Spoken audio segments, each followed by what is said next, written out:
Bonjour mes bien-aimés et bienvenue pour ce nouveau partage autour de la parole de Dieu. Avant de commencer notre message cette semaine, je tiens déjà à m'excuser parce que moi j'entends un bruit à l'extérieur de chez moi en ce moment. Ce sont les championnats de France de skateboard, je crois, juste à côté de chez moi. Et depuis tout à l'heure, j'entends de la musique fort, ça fait plusieurs jours qu'ils sont là. Donc c'est possible que vous ne l'entendiez pas, mais moi je l'entends, j'ai fermé tout, mais je l'entends quand même. Donc c'est possible que vous l'entendiez. Bienvenue pour ce nouveau partage autour de la parole de Dieu. Le thème que nous abordons ce jour, c'est mourir à soi pour des relations réussies. La Bible dit, notre texte d'introduction, c'est le texte de 2 Timothée 3, 1, 5 qui dit « Sache que dans les derniers jours, il y aura des temps difficiles. » Ça, c'est Paul qui parle à Timothée. « Car les hommes seront égoïstes, amis de l'argent, fanfarons, hautains, blasphémateurs, rebelles à leurs parents, ingrats, irréligieux, insensibles, déloyaux, calomniateurs, intempérants, cruels, ennemis des gens de bien, traîtres, emportés, enflés d'orgueil, aimant le plaisir plus que Dieu, ayant l'apparence de la piété, mais reniant ce qui en fait la force. Éloigne-toi de ces gens-là. Ce message que je suis en train de faire ce jour, ce n'est pas pour tolérer la toxicité, tolérer le narcissisme, tolérer les violences sous toutes ses formes, verbales, physiques, toutes sortes de violences, d'accord? Vous allez entendre des choses, surtout notre texte de conclusion sur l'amour. Vous allez peut-être être un tout petit peu embêté parce que vous allez vous dire, mais il y a des gens, ils font des trucs, etc. Moi, je suis quelqu'un de très très sensible en principe. Je suis quelqu'un de très très très sensible.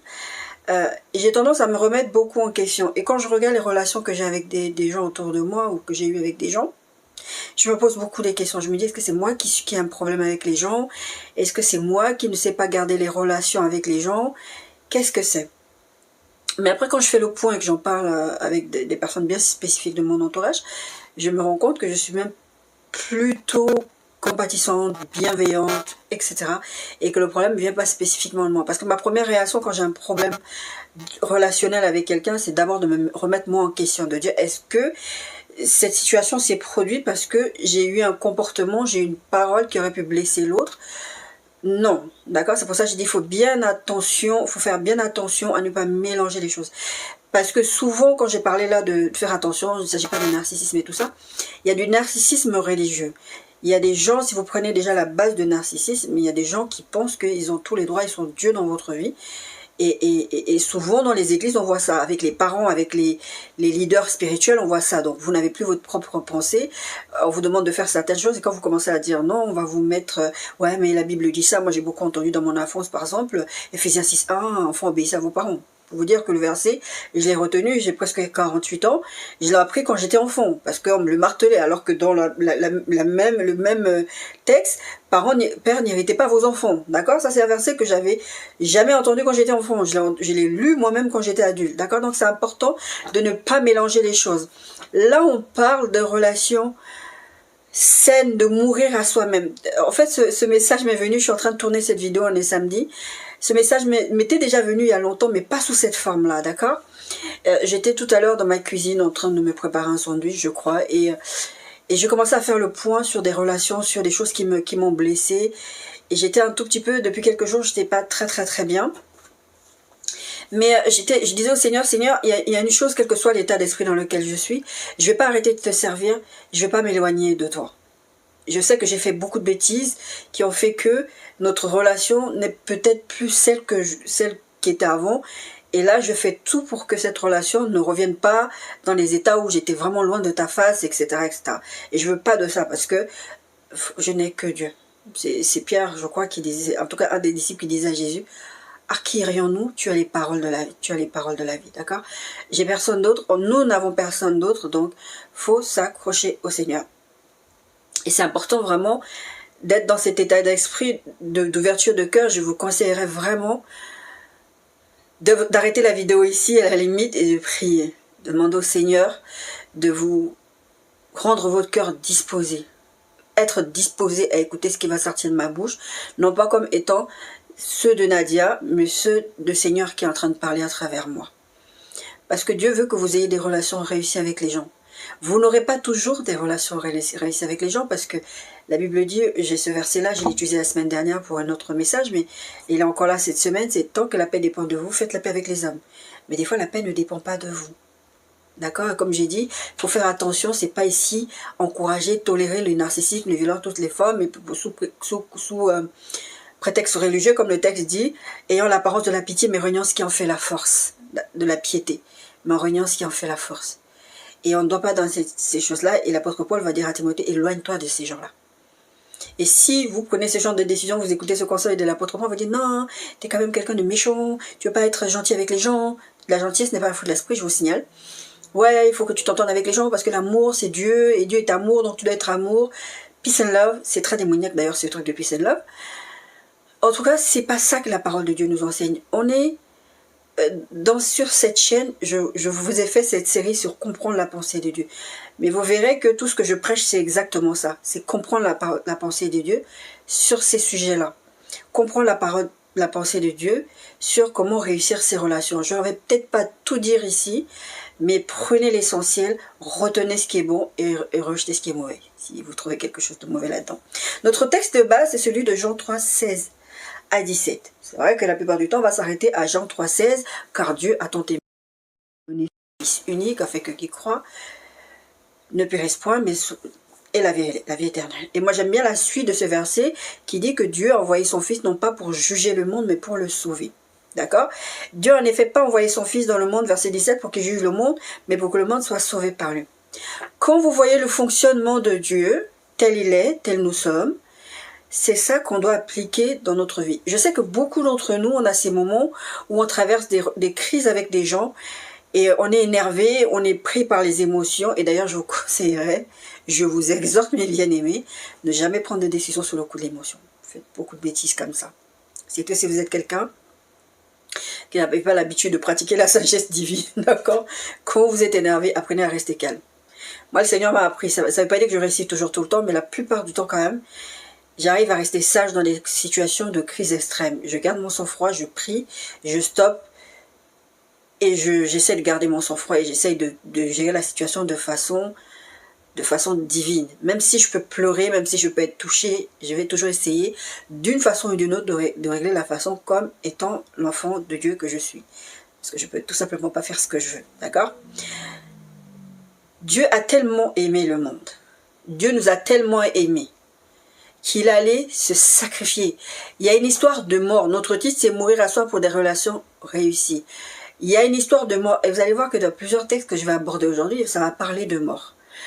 Mourir à soi-même, renoncer à soi-même. Jésus va beaucoup parler de ça. Renoncer à soi-même. Mourir à soi-même, ça veut dire que là, ce sont plus tes sentiments, tes émotions, tes blessures qui va rentrer en ligne de compte. C'est ce que Jésus aurait fait. Je sais que c'est pas facile pour nous, pour vous, de lui dire, mais Jésus, je ne suis pas Jésus, je ne suis pas Dieu, mais vous êtes des imitateurs de Christ. Nous sommes des enfants de Dieu. L'Esprit de Dieu habite en nous. La Bible dit, n'attristez pas le Saint-Esprit, ce n'est pas pour rien, non. Quand vous faites des choses qui vont à l'encontre de la nature de Dieu, des choses qui vont contre Dieu, bah vous attristez le Saint-Esprit. D'accord? Là, c'est pas, vous n'allez pas appliquer des textes simplement au péché, à des choses spécifiques, mais des fois, il faut les appliquer dans des situations comme ça. La Bible nous donne vraiment comment se comporter en société. Si vous allez sur Internet, vous cherchez relations humaines dans la Bible, vous allez trouver tout un tas de versets. D'ailleurs, les versets que j'ai utilisés, vous allez les trouver. La Bible nous donne tout ce qu'il faut. Donc, nos textes de base, c'est celui de Jean 3,16. Dieu a tellement aimé les gens. C'est-à-dire que Dieu, il a prévu une porte de sortie à la chute de l'homme au Jardin d'Éden. Très souvent, je le fais plus, mais des fois ça m'arrive encore de penser, de dire, mais Seigneur, c'est quel genre d'amour? Tu savais qu'Adam et Ève allaient chuter, tu savais qu'il allait avoir toute cette introduction de choses, tu as prévu le salut en Jésus-Christ, ton amour est tellement grand pour nous, tu as prévu toutes ces choses-là, et aujourd'hui, même en habitant en nous, par le Saint-Esprit, tu continues de nous aimer, tu continues de nous accompagner, tu continues de nous conduire, alors que nous ne sommes des rien du tout, et on passe notre temps à bagarrer avec toi. Quand vous regardez l'Ancien Testament avec le peuple d'Israël, la sortie d'Égypte et tout, regardez l'Ancien Testament, vous vous dites, mais les êtres humains sont têtus, hein. Oh là là, heureusement que voilà. Et je disais une mes sœurs de cœur une fois, je dis, mais des fois on parle beaucoup des gens de l'Ancien Testament, mais ils n'avaient même pas le Saint-Esprit qui habite en eux. C'est encore plus cardio pour eux que nous. Aujourd'hui, on donne notre vie à Christ, on reçoit le don du Saint-Esprit. Donc normalement, ça devrait être plus facile pour nous. Mais on a l'impression que plus le temps passe, comme le texte dit, sache que dans les derniers jours, il y aura des temps difficiles. Et les derniers jours, vous savez que ça commence à la mort et à la résurrection de Jésus. Donc c'est pour ça que depuis le début, ils sont là, Christ revient bientôt, Christ revient bientôt, Christ revient bientôt, parce que on est rentré dans cette terre à la mort et à la résurrection de Jésus. Donc, il y a des signes de la fin des temps. Je ne me sens pas assez calée pour vous expliquer tous les signes qui vont arriver. La construction du temple de Jérusalem, je crois que c'est le dernier signe, je ne sais plus. En tout cas, il y a des choses qui doivent arriver étape par étape qui font que, voilà. Et à un moment donné, Jésus va revenir. La Bible dit, Jésus lui-même va dire que lui-même, il ne sait même pas. Il n'y a que Dieu le Père qui sait. Quand ce sera le moment, il y aura un enlèvement, après il y aura une tribulation. Donc, nos relations sur cette terre, souvent vont déterminer nos relations avec Dieu, ou vont aussi déterminer notre éternité. Vous allez voir qu'il y a plusieurs versets que je vais aborder ici, qui parlent de ça. Vous ne recevrez pas le royaume de Dieu, vous n'entrerez pas dans le royaume de Dieu, etc. D'accord? Donc c'est important de traiter ce genre de sujet. Ne prenez pas les relations humaines comme c'est pas grave, de toute façon je m'entends pas avec elle et je l'aime pas. Déjà, dire que quelqu'un, je sais que ça sort facilement, je vous jette pas la pierre parce que des fois ça m'est déjà arrivé.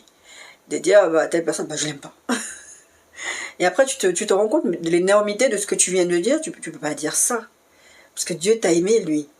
Alors que tu n'étais même pas aimable à la base quand Dieu t'a aimé.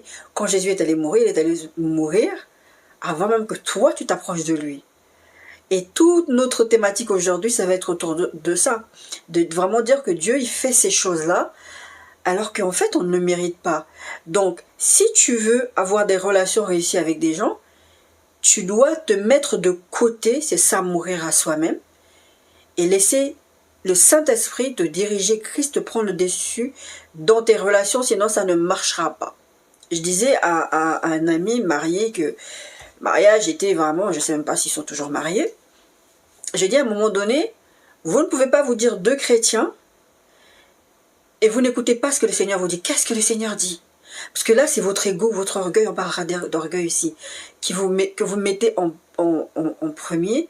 C'est plus Dieu qui règne, c'est vous, votre ego.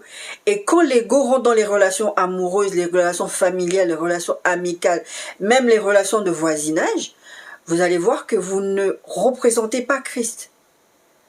Parce que la Bible dit, vous devez briller au milieu des païens comme des flambeaux. Vous ne pouvez juste pas briller avec les gens que vous aimez. Parce que c'est ce que Jésus va dire à un moment donné. Il va dire, si vous faites du bien aux gens qui vous font du bien, vous gagnez quoi? Qu'est-ce que vous faites d'extraordinaire? Justement, mourir à soi-même, c'est de faire quelque chose, non pas d'ordinaire, mais d'extraordinaire. C'est vraiment aller au-delà de soi. Moi, j'aime pas ça, mais voilà, le Seigneur me dit ça.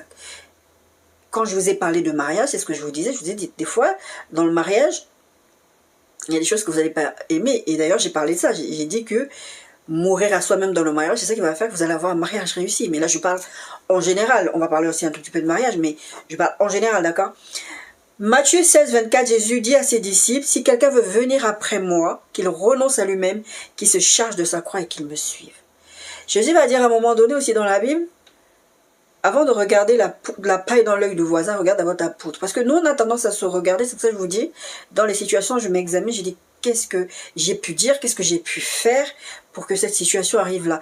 Est-ce que nous tous, on fait ça? Je ne dis pas que j'ai toujours raison, parce que ça m'est arrivé. J'ai ma petite soeur, par exemple, qui me connaît très très bien, qui connaît ma sensibilité, qui connaît mon raisonnement, ma façon de fonctionner. Quand je me trouve devant une situation, je l'appelle. Parce que j'estime qu'entre frères et sœurs, on doit être redevable. Je parle de frères et sœurs dans le Seigneur. D'accord? Je l'appelle, j'ai dit, voilà, il s'est passé ça. J'essaie de lui expliquer les faits le moins biaisés possible. C'est un peu difficile des fois. Mais en tout cas, je vais expliquer les faits de A à Z. Et voilà comment moi j'ai réagi. Qu'est-ce que tu en penses?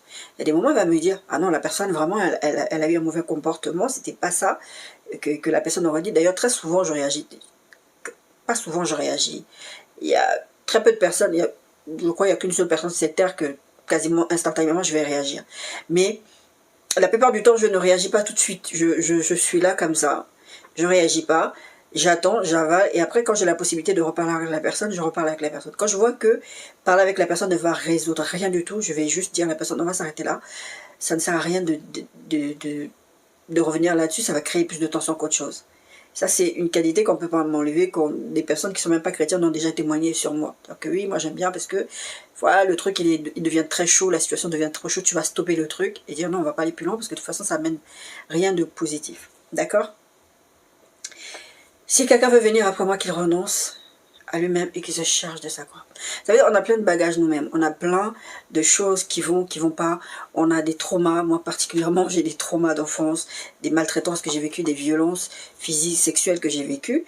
Je viens avec tout ça dans la vie et je vais atteindre mes 48 ans bientôt. Et forcément, il y a des choses, si tu n'es pas conduit par le Saint-Esprit, tu vas avoir des comportements qui sont la résultante de ces choses-là que tu as vécues. Et mourir à soi-même, c'est difficile parce que c'est mourir à son ego, c'est mourir à ses sentiments, c'est mourir à ses souffrances que tu as vécues, parce que c'est des choses qu'on ne peut pas t'enlever, tu les as vécues. On n'est pas en train de les dénier. Renoncer à soi-même, ça ne veut pas dire dénier ce que tu as vécu. C'est remettre toutes ces choses-là à la croix, au pied de la croix, de dire Seigneur, ce fardeau-là, je te le laisse. C'est ce que Jésus va dire, déchargez-vous sur moi. Je te le laisse, ce fardeau-là, Seigneur. Je ne veux pas le porter parce que c'est en train de me pourrir la vie. C'est en train de dessécher vos os. Moi, je souffre d'une maladie, j'en ai d'autres, mais d'une maladie qu'on appelle la fibromyalgie. Moi, j'appelle ça la maladie de l'enfer. Je sais qu'il y en a d'autres, mais moi, j'appelle ça la maladie de l'enfer. C'est une maladie qui te pourrit la vie. Et je sais que dans les recherches, ils disent que la fibromyalgie, elle peut être causée par un choc émotionnel, un choc physique, enfin... Il y a plein de facteurs qui peuvent rentrer en compte des traumas qui peuvent provoquer ça. Et c'est une maladie, en fait, vous avez des douleurs chroniques. Des fois, il faut que je me dise, est-ce que je me lave aujourd'hui? Je ne sais pas si vous réalisez. Est-ce que je me lave aujourd'hui? Je suis à la maison, est-ce que je me lave? Est-ce que je peux me lever, aller me brosser mes dents? Tellement vous êtes douloureux, fatigué. On m'a donné tout plein de traitements, mais voilà. Et je sais que ça, c'est très certainement lié à des traumas que j'ai vécus. D'accord? Donc c'est important de déposer ça à la croix, de dire Seigneur, voilà, je dépose toutes ces choses. Je vous ai dit la semaine dernière, Jésus guérit les cœurs brisés. Est-ce que je vous ai dit ça ou c'est un autre message que je suis en train de préparer? Je ne sais même plus. Parce que, en fait, j'étais en train de préparer un autre message quand j'ai reçu ce message-là tout à l'heure. Et j'ai dit que bon, je vais faire ce message parce que c'est ce message. Parce que des fois, je demande au Seigneur, comme j'ai dit la semaine dernière, je demande au Seigneur, Seigneur, qu'est-ce que je donne à ton peuple? Puis des fois, le Seigneur... Enfin, pas des fois, le Seigneur va me donner un message qu'il veut que je partage en priorité par rapport au message que j'ai déjà préparé. Là, en ce moment, par exemple, j'ai au moins 3-4 messages de préparer. Et là, tout à l'heure, je suis comme ça. C'était vraiment, j'ai senti dans mon cœur que vraiment, c'était ça que je devais partager avec vous aujourd'hui. Parce que beaucoup d'entre vous, beaucoup d'entre nous sommes dans des relations difficiles avec les gens. Et c'est pas la volonté de Dieu. Jésus va dire, en parlant de mariage, que quand ils vont lui poser des questions, les disciples, il va dire, mais ça, au commencement, il n'en était pas ainsi. C'est pas comme ça que Dieu a désigné les relations humaines. Ce qu'on est en train de vivre là, ce n'est pas comme ça que Dieu a désigné les relations humaines. Ce qui est en train de se passer, c'est parce que dans les derniers jours, on aura des temps difficiles, les gens seront ceci, les gens seront cela. Et voilà, et ça c'est la suite logique des choses de nous. Est-ce qu'on veut faire partir de ces gens-là ou on veut faire partir d'être la lumière, comme Jésus veut qu'on soit? Galates 2:20, j'ai été crucifié avec Christ. Ça c'est vraiment des textes qui partent vraiment dans le sens de renoncement de soi. J'ai été crucifié avec Christ, et si je vis, ce n'est plus moi qui vis, c'est Christ qui vit en moi. Si je vis maintenant dans la chair, je vis dans la foi au Fils de Dieu qui m'a aimé et qui s'est livré pour moi. Jésus a décidé de son propre chef, j'ai envie de dire pour aucune raison valable, d'aller se livrer pour nous à la croix. Et lui, ce qu'il nous demande, c'est vous aussi, dans votre quotidien, dans votre relation les uns avec... Renoncez à vous-même. Et là, le texte, c'est clair. Si je suis un enfant de Dieu, d'accord? C'est plus moi qui vis, je suis morte. Un mort, ça ne discute pas. Un mort, ça ne décide pas comment tu t'habilles, comment tu fais, comment tu vis. Le mort, il est mort. Moi, j'ai eu cette pensée-là, j'en ai parlé il y a peut-être 3 ans. Mon cousin est décédé en 2021. Fauché par une voiture, il était sur la piste cyclable et en fait ce gamin avait 22 ans. Il est décédé au mois de mai, 21 mai, je crois. Et au mois de septembre, il allait fêter ses 23 ans.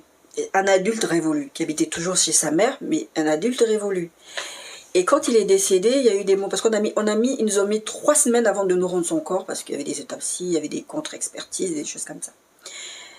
Et pendant 3 semaines, tu es dans le chagrin, tu penses à beaucoup de choses, à ce qui aurait pu être, ce qui n'était pas. Il m'avait demandé de coudre un sac, je me suis dit, mon Dieu, j'aurais dû faire plus vite pour coudre le sac, etc. On commence à avoir des pensées un peu bizarres. Et à un moment donné, dans mes réflexions, je me suis dit, tu te rends compte? Ce gamin était un adulte. Maintenant, il est mort, c'est sa mère qui va devoir choisir pour sa mère, et puis personne que la mère va désigner, qui va devoir choisir comment on va devoir l'enterrer, avec quelle tenue on va l'enterrer.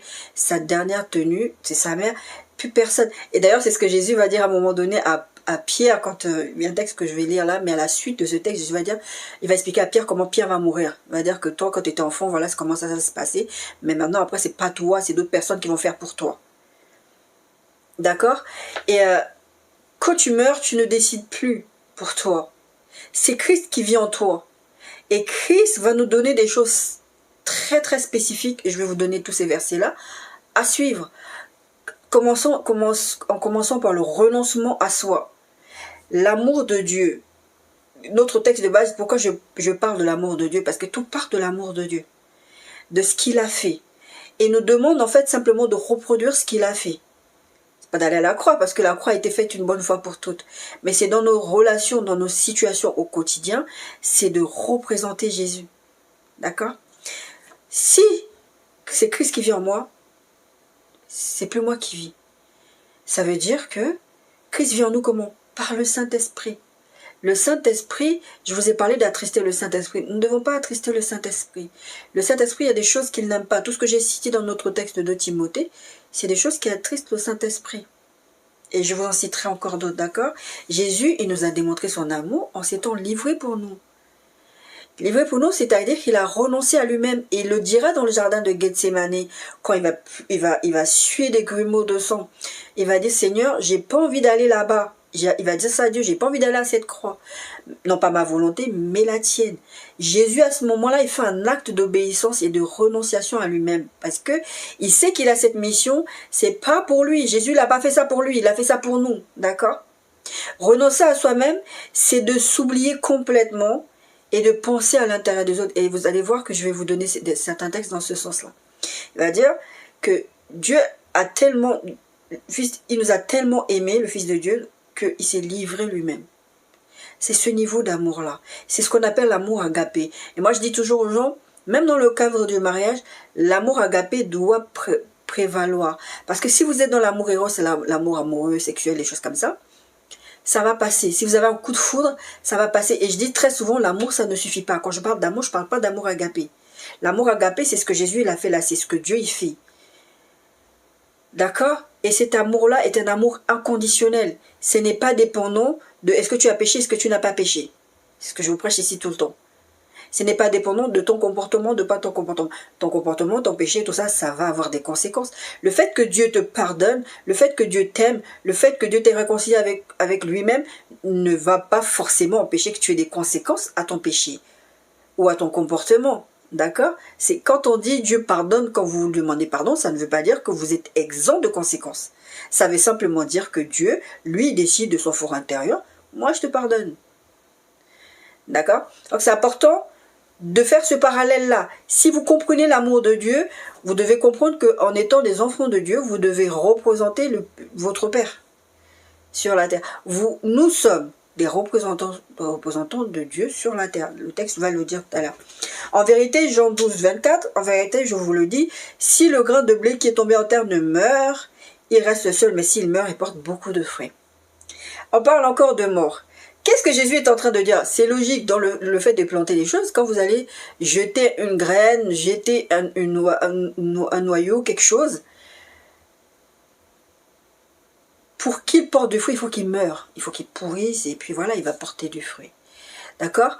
Mourir à soi-même, ça vous permet de développer le caractère de Christ. On va le voir dans le texte de Galates 5. Ça va vous permettre de développer des fruits. C'est ça, mourir à soi-même. Vous allez porter du fruit de Dieu. quand vous mourrez à vous-même. Et vos relations les uns avec les autres vont changer. Parce que du coup, vous ne pensez plus à vous-même, vous êtes mort à vous-même, votre avis, à la limite, votre avis, on s'en fout. D'accord? Moi, j'avais une façon de réagir avant devant les situations de crise. Ce que je vous ai dit tout à l'heure, c'est ce que je suis devenue. Mais avant, personne n'avait le droit de me dire quoi que ce soit. Moi, je te remettais à ta place sans problème. J'étais pourtant quelqu'un de très très calme, mais fallait pas me pousser, quoi. Tout le monde le savait que j'étais comme ça. Maintenant, je suis pas comme ça. Je vais rester là, je vais regarder la personne, je vais même pas répondre des fois. Je vais même pas répondre des fois. Et ça, ce n'est pas venu du jour au lendemain. Ce n'est pas venu du jour au lendemain, c'est un travail que le Saint-Esprit a fait en moi. Et le Seigneur me dira un jour par rapport à une personne, j'étais ah ouais, oui, comme ça, basta, je parlais. Et le Seigneur va me dire, est-ce que tu as oublié d'où j'étais sorti? Parce que c'est facile de condamner, de jeter la pierre, c'est ce que Jésus va dire à ces pharisiens, à ces gens religieux face à la femme adultérine. Et qui va dire, mais celui qui n'a jamais péché lui jette la première pierre. Parce que ce que nous on aime faire, c'est juger, condamner. C'est pour ça que j'ai lu le texte de Jean 3,17 qui dit que Jésus n'est pas venu condamner le monde, il est venu pour le sauver. L'amour inconditionnel, c'est ça, c'est prendre pour l'autre, d'accord? Et donc, si la semence meurt, elle va porter beaucoup de fruits. Quand vous renoncez à vous-même, et si vous voulez avoir de meilleures relations avec les gens, vous allez porter du fruit. De fruits, la Bible parle de fruits de la justice, d'accord? J'ai déjà rencontré des situations, la situation était explosive, c'était une situation de crise. Je vais en prière, je dis Seigneur, voilà, cette personne, voilà, je peux pas, c'était des trucs administratifs très très importants. Je dis mais Seigneur, c'est pour mon entrée d'argent, ou c'est pour telle situation, c'est quand même important. La personne elle est super énervée, qu'est-ce que je fais? Comment je me comporte et tout. Et Seigneur va me dire, comporte-toi comme ça. C'est ce que David fait en fait quand il va en guerre, il va consulter, la Bible dit, il va consulter l'Éternel. Voilà, moi dans mon naturel, j'ai envie de réagir comme ça. J'ai envie de t'insulter, j'ai envie de dire des choses que, voilà, je suis pris dans mes émotions. Mais Seigneur, qu'est-ce que je dois faire? Parce que non pas ma volonté, mais la tienne, d'accord? Et si je veux porter ce fruit-là, il faut que je meure à moi-même. Frères, Galates 5, 13 à 26. Frères, vous avez été appelés à la liberté, mais ne faites pas de cette liberté un prétexte de vivre selon la chair. Mais rendez-vous par la charité, donc l'amour, quand vous voyez souvent la charité dans la Bible, c'est l'amour. Serviteurs les uns des autres. Mais rendez-vous par la charité, serviteurs les uns des autres. Ça, c'est pas facile de se rendre serviteurs des uns des autres. Pourquoi? Parce qu'on aime plutôt qu'on nous serve. Et la Bible dit que Jésus il est venu servir. Et d'ailleurs, la dernière scène là qu'il a partagée avec ses disciples, il leur a lavé les pieds. Ils étaient là, mais non, tu vois, on a les pieds trop sales. Même avec Jean-Baptiste qui devait le baptiser, il dit, laisse faire. Il dit, mais c'est pas moi qui devrais te baptiser, c'est même toi qui dois me baptiser parce que je sais qui tu es. Il dit, non, il est venu se rendre serviteur de nous. Et tout ce que Jésus fait, il nous demande de faire la même. D'accord? Car toute la loi est accomplie dans une seule parole, dans celle-ci. Tu aimeras ton prochain comme toi-même. Après, c'est difficile de mourir à soi-même, d'avoir des relations saines avec les gens quand tu t'aimes pas déjà à la base. Parce que la Bible dit d'aimer ton prochain comme toi-même. Si tu t'aimes pas, c'est un peu compliqué d'aimer le prochain. Et d'ailleurs, vous remarquerez souvent les gens, les harceleurs, les gens qui passent leur temps à embêter les autres. C'est des gens qui ont vécu des choses dans leur vie qui ne sont pas résolues, donc ils s'en prennent aux autres parce que c'est plus facile de s'en prendre aux autres plutôt que de régler les choses qui leur font mal. Moi, je me rappelle, quand j'habitais en région parisienne, il y avait une fille avec qui je m'entendais pendant un tout petit peu pendant un temps. Et puis, j'apprends que cette fille-là raconte des choses sur moi. Elle dit, oui, Nadia, comme ci, Nadia, comme ça. Je dis, mais... Moi, je connaissais sa vie personnellement. Je savais que son mariage, c'était n'importe quoi, sa vie de famille, c'était n'importe quoi. Je dis, mais pourquoi elle fait ça? Et moi, je me rends compte que c'est plus facile d'inventer des choses sur moi, que c'était même pas vrai ce qu'elle racontait, puisque moi, je ne racontais pas ma vie à elle. Donc, c'était plus facile de parler sur moi et de créer toute une dynamique autour de ma personne que de régler ses propres problèmes. C'était plus facile parce que ça lui permettait de ne pas penser à ce qui se passait mal chez elle. Et très souvent, les gens qui ne s'aiment pas, les gens qui ont une mauvaise estime d'eux-mêmes, vont avoir ce type de comportement. Et c'est important que vous vous laissiez... La Bible parle que l'amour de Dieu est répandu dans nos cœurs par le Saint-Esprit. D'accord? C'est important que l'amour du Seigneur soit répandu dans nos cœurs. et que nous demandions au Seigneur de guérir nos blessures, de nous guérir, d'aller voir des psys aussi, demandez au Seigneur de vous conduire vers des psys, parce que tout simplement, si vous ne traitez pas cette problématique-là, vous allez avoir du mal à avoir des relations réussies avec des gens. Parce que je peux vous sortir tout un tas de versets bibliques, je peux vous dire ce que la parole de Dieu dit, mais la parole de Dieu, déjà, il faut la mettre en pratique. Il faut traiter la souche. Il faut demander au Seigneur. La Bible dit qu'il est venu guérir les cœurs brisés. Si vous n'allez pas demander la guérison, ou si vous ne priez pas avec persévérance, et aussi suivre les recommandations de la parole de Dieu, vous allez avoir du mal à avoir des relations saines avec des gens, des relations normales avec les gens. D'accord ? Mais si verset 15, Galates 5, 15, mais si vous vous mordez, vous dévorez les uns les autres, prenez garde à que vous ne soyez pas détruits les uns par les autres. C'est un peu ce que je vous raconte. Imagine, moi, je fais exactement ce que cette fille-là, elle était en train de faire. Ah, tu fais ça, moi aussi, je vais aller raconter les conversations sur ta vie. Moi aussi, je vais aller faire ça. D'ailleurs, on va utiliser ce texte qui dit que ne rendez pas le mal, surmontez le mal par le bien. D'accord ? Je dis donc, marchez selon l'esprit et vous n'accomplirez pas les désirs de la chair. C'est toujours ça. C'est un peu ce que j'ai dit tout à l'heure, à l'instant. Quand vous renoncez à vous-même, vous voulez avoir des bonnes relations avec des gens. Ça, c'est dans la normalité. Parce qu'il y a des fois, comme j'ai dit, c'est pas dépendant de vous. Vous pouvez faire tout ce que vous voulez. Vous avez en face de vous avec des gens qui sont toxiques, narcissiques, esprit de Jézabel, esprit de Akab, esprit de tout ce que vous voulez. Qui sont là juste pour... ils ont des agendas cachés, d'accord ? Ça, vous pouvez rien y faire. Vous pouvez prier pour ces gens-là, mais en fait, vous pouvez rien y faire. Donc, ça sert à rien d'aller se mettre dans des situations, de dire, ouais, non, mais comme la sœur, elle a dit, ou comme la Bible, elle a dit, que voilà comment on doit se comporter. Donc, je vais aller me mettre dans des situations compliquées. Ou par exemple, quand on parle de relations toxiques, le mari qui tape sa femme, ouais, mais la Bible a dit que tu dois pardonner, et ça, tu dois rester là. Non, vous allez vous faire tuer. C'est pas du tout ce que je suis en train de dire, d'accord ? Mais si vous mordez, vous dévorez les uns les autres, prenez garde que vous ne soyez pas détruits les uns par les autres. Je dis donc, marchez selon l'esprit et vous n'accomplirez pas les désirs de la chair, car la chair a des désirs contraires à ceux de l'esprit, et l'esprit en a des contraires à ceux de la chair. Ils sont opposés entre eux, afin que vous ne fassiez point ce que vous voulez. Vous vivez dans ce que la Bible appelle un corps corruptible. Vous avez des comportements, des agissements, vous avez votre bagage émotionnel, votre éducation, tout un tas de choses qui rentrent en ligne de compte, qui fait que, devant des situations, ah, moi, me parle pas comme ça. Moi, me dis pas ça. Ah, moi, si c'est moi. Vous allez raconter, des fois, vous allez raconter des histoires déjà. Mais comment t'as réagi comme ça? Parce que moi, si c'était moi j'allais dire ça, moi j'allais faire ça. Il y a des moments, ça m'est arrivé, je me suis tuée devant des situations. Et après, je rentre chez moi, je suis énervée parce que je sais que le Saint-Esprit m'a dit de me taire. Je me suis énervée, j'ai dit, Seigneur, franchement, c'était pas toi. Hein. J'allais dire ça. Vous voyez? Franchement, notre chair a des désirs. Mourir à soi-même, c'est de ne pas écouter les désirs de la chair. C'est de ne pas écouter. Ma chair veut que je réponde du tac au tac. La Bible dit, Dieu va dire à son peuple là, à la sortie d'Égypte, là, gardez le silence, je combattrai pour vous. Gardez le silence. Des fois, c'est pas facile. Je suis souvent dans des situations de persécution. Et le Seigneur me dit, garde le silence. Et moi, je suis là, mais Seigneur, tu vois pas. Mourir à soi-même, c'est ça. Dieu va te demander de garder le silence. Garde le silence. Reste tranquille. C'est pas évident parce que tes désirs charnels, c'est de moi, tu me parles pas comme ça. Moi, tu me dis pas ça. Moi. T'as pas envie parce que tu sais que là, si je réagis, ça va. Mourir à soi, ce n'est pas laisser les désirs de la chair prendre le dessus. Là, dans ce conflit-là, moi-même, je réagirais comment? David, il allait consulter le Seigneur dans les mêmes configurations de guerre. Dieu lui a dit, bon là, tu restes à la maison, là, tu vas aller combattre. Il y a un temps pour répondre. Jésus ne répondait pas quand il se faisait attaquer. Jésus, le premier, va dire, même temps, l'autre joue. Mais à un moment donné, je crois qu'ils vont le gifler ou quoi. Mais pourquoi tu me gifles? D'accord? Il y aura des moments où vous allez devoir parler. Il y a des moments où Dieu va vous donner les mots pour parler. Il y a des moments où taisez-vous. Renoncer à soi-même, c'est ça aussi, c'est de se taire.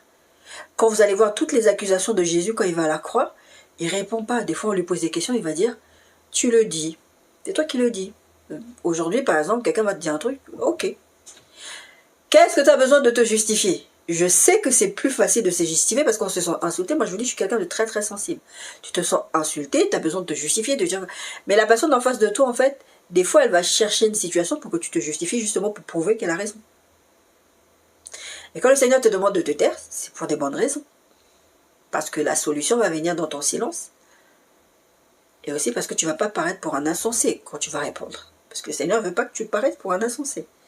D'accord? Si vous êtes donc conduits par l'Esprit, verset 18, Galates 5, vous n'êtes point sous la loi. Or, les œuvres de la chair, vous vous souvenez, on a dit, car la chair a des désirs contraires à ceux de l'Esprit. Le verset 19 dit maintenant, or, les œuvres de la chair sont manifestes.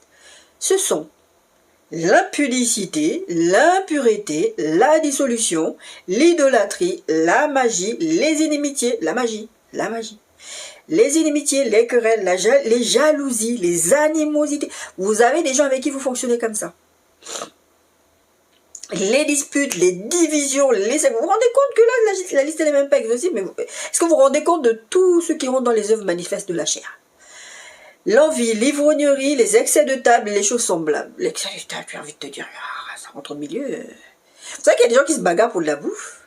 Moi, je discute avec mon voisin, parce que j'aime bien donner à manger aux gens, je vous ai déjà dit ça plusieurs fois. Et il me dit, ouais, mais il n'est pas le seul à me l'avoir dit, ouais, mais toi, tu nous donnes à manger comme ça, on participe même pas financièrement, tu fais tes courses. Je dis, mais c'est de la nourriture. C'est de la nourriture. Donc, je vois pas où le problème. De toute façon, je cuisine pour moi, que je partage. Voilà, si je peux partager, je partage. Si je peux pas partager, ben je partage. Si j'ai pas pour beaucoup, je partage pas. Mais quand j'ai beaucoup, parce que déjà je sais pas cuisiner pour une ou deux personnes, donc je cuisine toujours beaucoup. Donc il y a toujours quelqu'un à qui je vais donner quelque chose. Donc c'est de la nourriture. Et la Bible te parle des excès de table. Toi, tu es là, tu dis. Parce que aussi, des fois, on a eu des éducations comme ça où ah, tu dois finir ton repas et et puis quand tu arrives, tu t'es là. Il faut que je finisse, il faut que je mange. La Bible parle des excès de table. Est-ce que dans les œuvres de la chair, tu as pensé aux excès de table? Eh bien, ça fait partie des œuvres de la chair. L'envie, l'ivrognerie, les excès de table et les choses semblables. Je vous dis d'avance, comme je l'ai déjà dit, ceux qui commettent de telles choses n'hériteront point le royaume de Dieu. C'est vrai que des fois dans certains textes, quand on lit certains textes, on a tendance à penser à l'autre, qu'est-ce qu'il fait? Pas nous. Non, des fois on doit s'examiner soi-même, dit la parole de Dieu. Est-ce que je fais toutes ces choses? Est-ce que la Bible dit? Nous n'hériterons pas les royaumes des cieux. On parle de relations, mourir à soi-même pour avoir des relations réussies. Et là-dedans, il y a les animosités, les jalousies. Des fois, vous êtes là à l'église, vous jalousez les gens parce qu'il s'est marié avant moi, il a eu des enfants avant moi, etc. Je sais qu'il y a des moments où on passe par des phases où j'attends depuis longtemps, comme Abraham et Sarah, tu attends depuis longtemps, et puis ça vient pas, et puis celui qui est derrière, en plus qui fait le mal, il se marie avant toi. Donc des fois, on a des pensées comme ça, mais remettez vos cœurs, comme j'ai dit, amenez tout à la croix, et il dit, ceux qui commettent de telles choses n'hériteront point le royaume de Dieu, verset 22, mais le fruit de l'esprit. Jésus il a dit dans le texte qu'on a lu tout à l'heure que si le grain de blé qui est tombé en terre ne meurt, reste seul, mais s'il meurt, il porte beaucoup de fruits. Si le grain de blé qui est tombé en terre ne meurt, ça veut dire que s'il ne meurt pas, voilà, c'est ça que ça veut dire, la négation, il ne peut pas porter de fruits. Il faut qu'il meure, il faut qu'il renonce à lui-même, il meurt pour qu'il puisse porter du fruit. Et là, le texte nous dit maintenant, le fruit de l'esprit, le fruit de l'esprit, le fait que tu meurs, que tu renonces à toi-même, tu vas produire quelque chose. Et je dis très souvent, un des signes, c'est vrai que quand on va dire, est-ce que telle personne est chrétienne, comment on sait que tu es vraiment rempli de l'esprit? C'est parce que tu parles en langue. Et je dis non, le parler en langue, déjà, c'est comme c'est une langue que ton intelligence est stérile, tu la comprends même pas toi, sauf si tu demandes l'interprétation à Dieu. Mais, on a parlé des dons spirituels, vous vous souvenez, dons d'inspiration, dons de diversité de langue, vous vous souvenez, j'ai parlé de ça. Le fait de parler en langue, c'est un signe que le Saint-Esprit habite en toi. Mais ce n'est pas le signe qui va démontrer que le Saint-Esprit habite en toi. Ce qui va vraiment démontrer que le Saint-Esprit habite. C'est un signe, on va dire, visible, qui est visible à la Pentecôte. Mais dans la vie de tous les jours, comme tu peux le faire semblant que tu parles en langue, parce que personne ne comprend ce que tu dis. On ne comprend pas. Encore une fois, si je n'ai pas l'interprétation, tu ne peux pas comprendre. Donc quelqu'un peut faire semblant, tu ne sais pas. J'ai déjà eu affaire à des gens qui ont fait semblant. Et des fois, vous regardez des vidéos sur Internet, vous allez voir qu'il y a des gens qui font semblant. Demandez le discernement. Après, c'est pas demander le discernement pour vous soupçonner le mal, on va voir. Mais en tout cas, et la Bible dit que le fruit de l'esprit, c'est l'amour. Ça, c'est une manifestation du Saint-Esprit qui habite en toi. Je vous ai dit tout à l'heure que l'amour de Dieu est répandu dans le cœur par le Saint-Esprit. Et là, il parle de l'amour. Et depuis le début, je vous ai parlé de l'amour de Dieu, de comment il a fait, il a renoncé à lui-même pour venir vers des gens qui ne méritent même pas. Et Jésus, là-bas, à la croix, il aurait pu dire aux brigands et à tous ces gens-là, ouais, que c'est bon, je descends de la croix, vous me fatiguez. Et là, il est jusqu'au bout. Il a renoncé à lui-même. Il est mort à lui-même à ce moment-là. Il a décidé d'obéir jusqu'au bout. L'amour, la joie, la paix, la patience, la bonté, la bénignité, la fidélité, la douceur, la tempérance. Ça, c'est la manifestation que tu es mort à toi-même, que tu pars en terre, tu n'existes plus, mais ton existence, tu deviens une nouvelle créature et c'est ça qui produit ces nouveaux fruits. L'ancien toi est mort. Maintenant, le nouveau toi produit ça. Parce que l'ancienne toi avait des œuvres de la chair manifestes qui ne représentaient pas Christ. Et maintenant, tu es tombé en terre, tu vas porter beaucoup de fruits. Et ces fruits-là, c'est ça.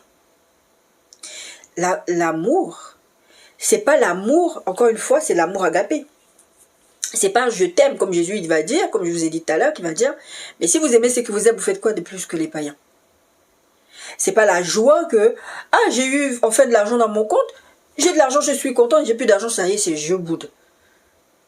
C'est pas la paix qui vient que quand tout a l'air d'aller bien dans ta vie, et quand il commence à avoir un grain dans la machine, tu commences à perdre ta paix. Non. Jésus parlera de paix, de paix que lui donne, pas comme le monde la donne.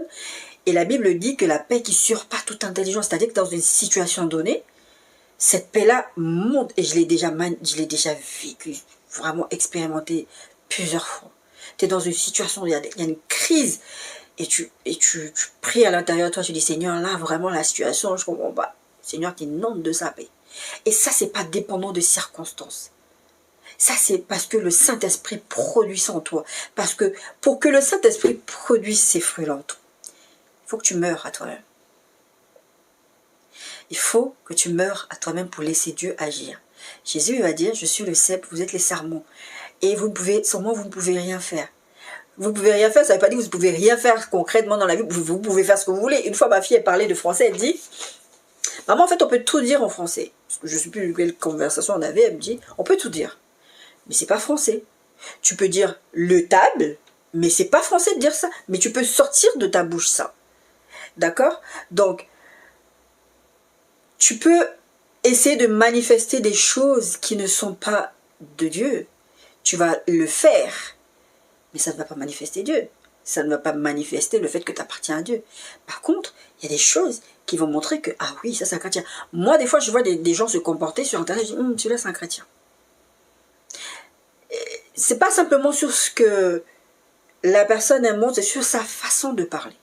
Ça se révèle dans la façon, la personne a une sagesse particulière que quand tu as l'Esprit de Dieu, tu discernes que c'est une sagesse qui vient d'en haut. Il y avait un monsieur comme ça, il s'appelle Jimmy Relation, c'est un Américain je crois. Et ce mec-là, ça fait un moment que je suis abonné sur son Instagram, et maintenant je crois que je suis abonné sur son YouTube aussi, oui, je suis abonné sur YouTube.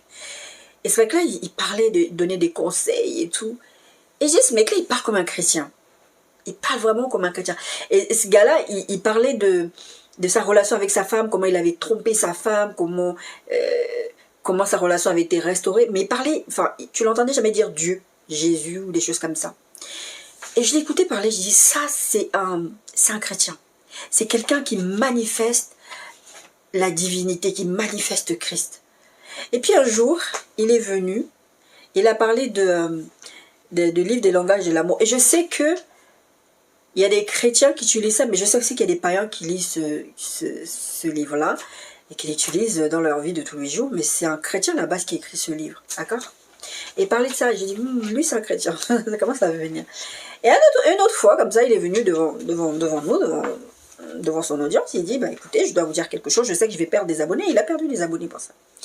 Mais je dois vous dire que je suis chrétien, donc cette page va prendre une direction dans les conseils que je vous ai donnés jusqu'à maintenant. Je vais continuer à parler dans ce sens-là parce que je crois que c'est quelqu'un qui donne bon, c'est pas je crois, il donne des conseils relationnels justement. Et il dit, le Seigneur lui a donné un avertissement en lui faisant comprendre que si tu as honte de moi publiquement, j'aurai honte de toi aussi.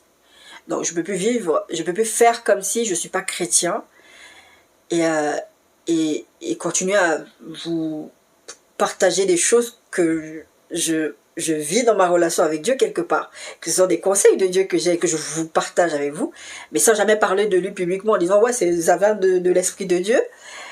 Et puis il a dit je sais que je vais perdre des abonnés. Effectivement il a perdu des abonnés, mais aussi il a dit quelque chose qui était intéressant, c'est que je suis pas là pour plaire à la foule, je suis là pour plaire à Dieu.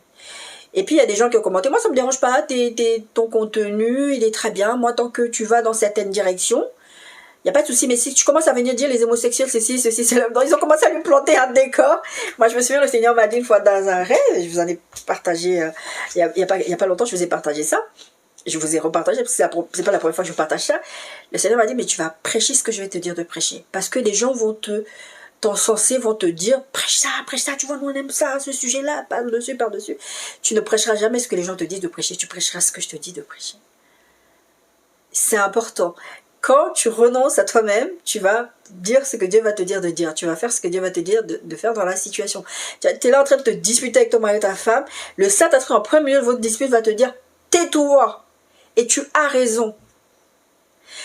Il y avait une dame dans mon magasin, mon supermarché, hypermarché, je ne sais même pas faire la différence.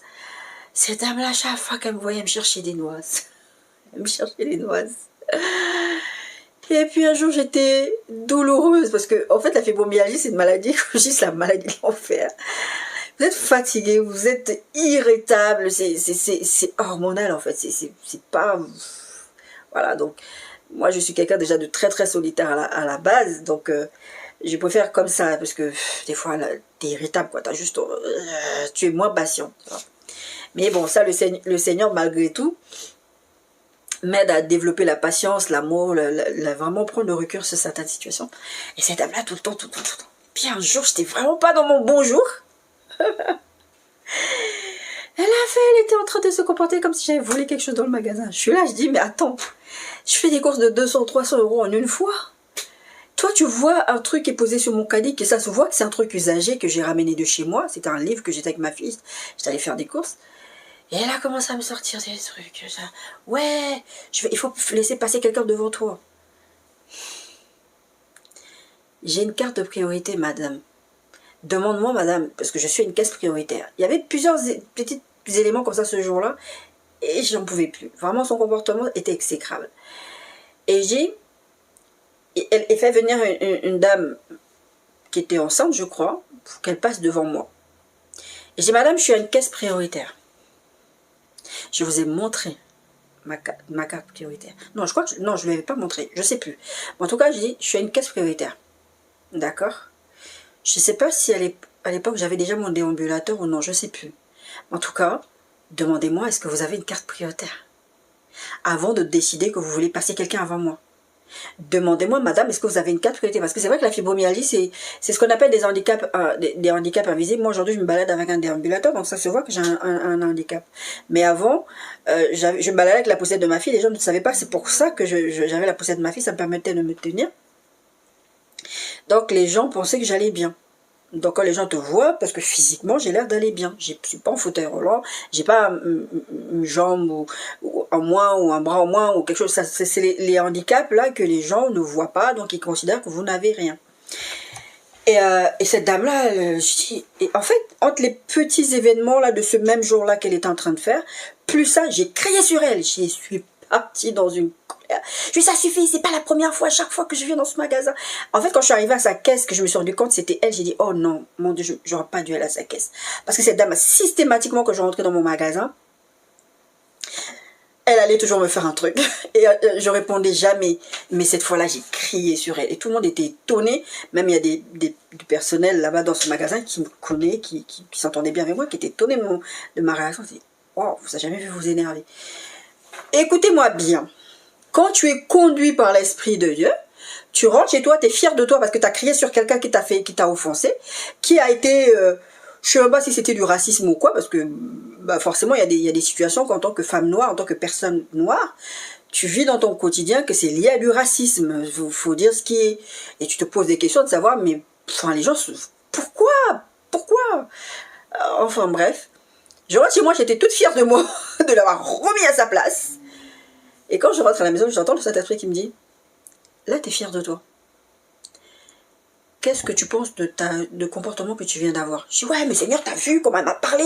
Ça fait pas... Tu vois bien cette femme-là, à chaque fois que je vais là-bas, il suffit que je ne fasse pas attention, que je vais à sa caisse, toujours elle fait un truc. Oui.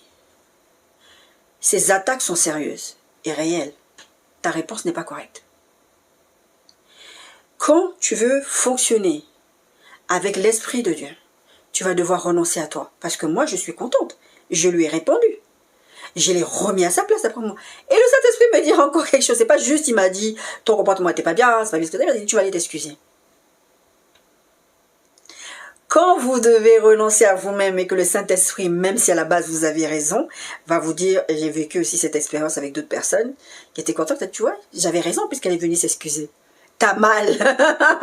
J'ai pas vécu cette expérience qu'une seule fois. Je l'ai vécu sur Horizon Parisienne. J'ai pas vécu qu'une seule fois où le Seigneur me dit, va t'excuser. Comment ça m'a piqué? Obéissance. Je suis allée. J'ai accepté. Et j'ai manifesté Christ. La dame, après, j'ai appris qu'elle avait une maladie ou je ne sais pas trop quoi. Je me suis dit, c'est peut-être ça qui faisait qu'elle était désagréable, je ne sais pas trop quoi. Mais en tout cas, renoncer à moi-même, là, ce n'était pas une relation familiale, une relation amicale, une relation normale, c'était juste, tu vas faire tes courses, tu n'es pas obligé de t'embrouiller avec les gens. Même si les gens te cherchent des noises.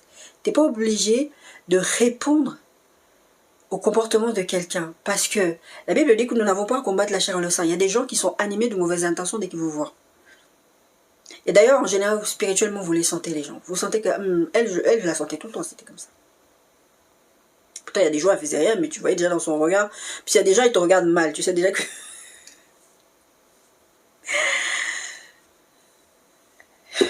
Mais le fruit de l'esprit, c'est l'amour, la joie, la paix, la patience, la bonté, la bénignité, la fidélité, la douceur, la tempérance. La loi n'est pas contre ces choses. Ceux qui sont à Jésus-Christ ont crucifié la chair. On a parlé de mourir à soi-même. C'est la même chose, crucifier la chair avec ses passions et ses désirs. Ce que ta chair a envie de faire. C'est vrai qu'on utilise ce verset, on parle beaucoup dans le péché, dans les choses qu'on doit faire, qu'on ne doit pas faire par rapport au péché, par exemple. Mais non, mais dans les choses comme ça aussi. Tu crucifies ta chair. Là, j'ai envie de répondre ça. Je vais pas. C'est pour ça que je vous parlais tout à l'heure de silence. Le Seigneur va me dire de me taire. Et le fois où je ne me suis pas tue, le Seigneur va me dire, va t'excuser. Tu avais raison, mais ta réponse n'était pas appropriée. Pourquoi je suis une ambassadeur de Christ? Une ambassadrice de Christ. Je suis l'enfant de Dieu. Et je dis ça souvent à mon kiné, des fois il y a des situations, le kiné me pose la question, mais pourquoi je suis un enfant de Dieu, je ne peux pas faire ce que je veux?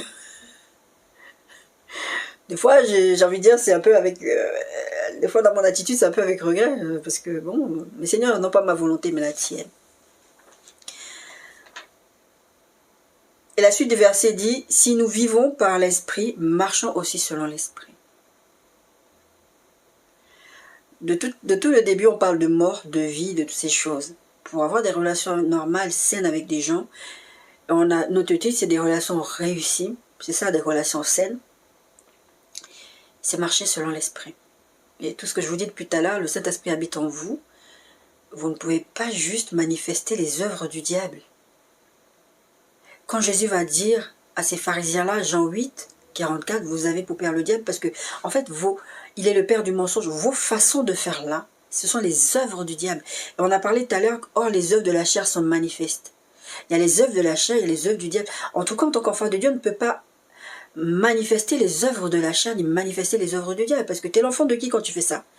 Et c'est pour ça que vous avez beaucoup de problématiques avec des gens qui vont dire, ouais, mais vous êtes des chrétiens, vous êtes quand même bizarre. On ne veut pas aller à l'église, on ne veut pas connaître votre Dieu, parce que vous, les chrétiens, vous êtes des mauvais ambassadeurs. Nous sommes des fois des mauvais ambassadeurs. On ne donne pas envie aux gens de venir à Christ, parce que on ne maintient pas des bonnes relations avec les gens. Encore une fois, ça ne dépend pas toujours de vous. Mais tant que ça dépend de vous, c'est à vous de faire l'effort, c'est à nous de faire l'effort, en fait. Et la Bible dit, si nous vivons par l'esprit, marchons aussi selon l'esprit, ne cherchons pas une vaine gloire en nous provoquant les uns les autres, en nous portant envie les uns les autres. Depuis tout le début, c'est ce qu'on est en train de parler, des jalousies, des querelles, toutes ces œuvres mauvaises, ça ne sied pas au sang.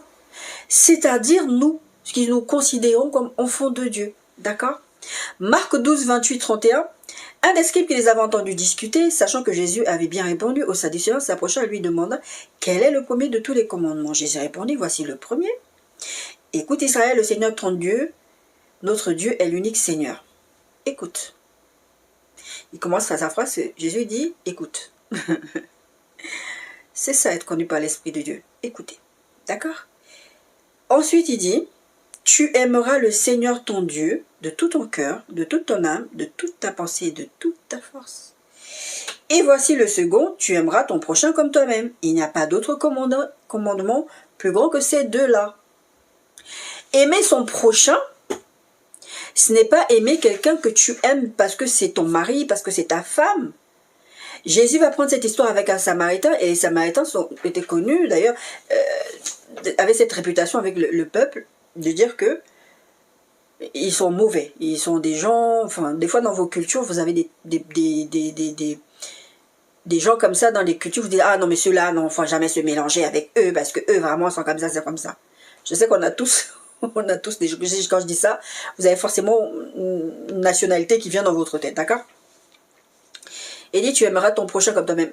Le prochain, c'est qui? Quand Jésus va parler de cette histoire avec le Samaritain, il va dire, il va même poser la question quand il va raconter cette parabole, il va dire, c'est qui le prochain de l'autre? Parce que lui qu'on considère comme quelqu'un de mauvais, qui n'est pas valable, qui n'en vaut pas la peine, c'est lui qui va aider cette personne, qui va l'amener dans un hôtel, qui va payer, qui va tout faire, alors que les autres gens qui sont censés être des bonnes personnes, des personnes pieuses, c'est ceux-là qui vont passer, qui vont laisser ce monsieur-là comme ça par terre à l'abandon. Et Jésus va demander c'est qui le prochain. Quand tu aimeras ton prochain, c'est pas le prochain que tu sélectionnes. C'est pas le prochain que... C'est seulement ton enfant. D'ailleurs, il y a des gens, même vos enfants, c'est même pas vos prochains, vous en foutez de vos enfants. Moi, j'ai quelque chose que le Seigneur m'a donné ce ministère par rapport aux familles, aux enfants et tout ça, parce que bah, ça doit... Enfin, toute chose concourt au bien de ceux qui aiment Dieu, c'est vraiment... J'ai vécu des choses et il y a des choses que je comprends par rapport à la parole de Dieu que le Seigneur me demande d'enseigner aux gens. Vos enfants, c'est vos prochains prochains, vos conjoints, après il y a vos voisins, tout ça, ce sont vos prochains.